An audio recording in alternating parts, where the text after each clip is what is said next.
We turn our attention to the Cavaliers. They're in Toronto, their final game before the All-Star break. It will be the second game with DeAndre Hunter. Brian Windhorst, national NBA writer, talks about the feel he gets with DeAndre Hunter and what it means for the Cavs. It's a message that they believe the team can win the whole thing this year. I do not think they're the favorite. I don't think they're the favorite in the East, in my opinion. But they can do it, and that's why they made this trade. To win 4 playoff series, and really I want to talk about winning 3 playoff series, because before I talk about winning 4, you got to try to get out of the East. Right. You got to have a lot of different options you can go to, and that's one of the things Kenny Atkinson has done really well this year, in my opinion. He's really worked on using different lineups. There have even been times, as you know, Chris, where he's gone with Jalen Tyson in the starting lineup. Right. So to work on being able to manage certain things, and so this gives him an opportunity to match up better. There will be times when he may want to play with one big, and Dean Wade's out right now. Dean Wade's out. There may be times where you want to play with one big, and you'd want to have Strus and Hunter out there, because Hunter is big enough that depending on who you're playing, you can have Hunter guard Jason Tatum.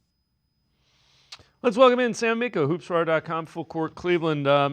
Sam, I know you wrote an article about Hunter's first game, the win over the Wolves. What do you think of his fit? What does Hunter do for the Cavs? Yeah, that's basically it. That's why they went out and got a guy, because they needed somebody who could play small forward and power forward, has the athleticism and the strength to play either spot, is a 3-and-D guy. Coming to Cleveland, when he was with Atlanta, he led NBA bench scoring at 19 points a game, led NBA bench steals. So that gives you an idea. This guy is a fantastic two-way player, was having a career year in Atlanta.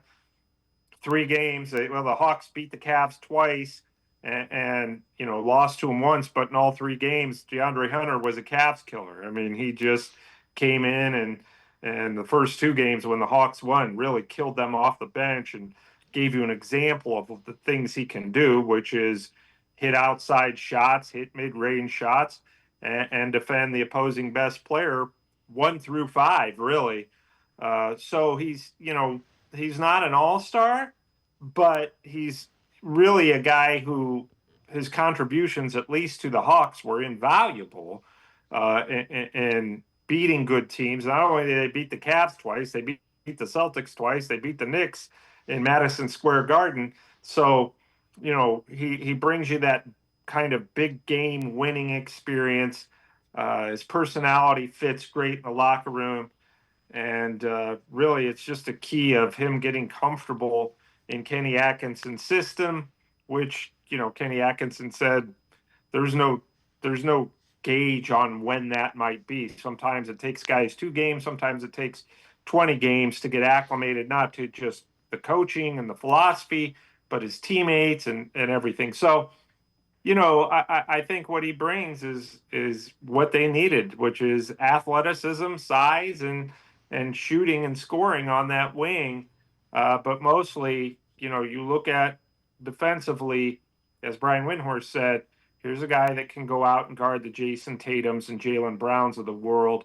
And that probably, if you had to pick an Achilles heel for a team that's, 43-10, that probably would have been it. So now I think they've increased their chances of, frankly, winning a championship this season.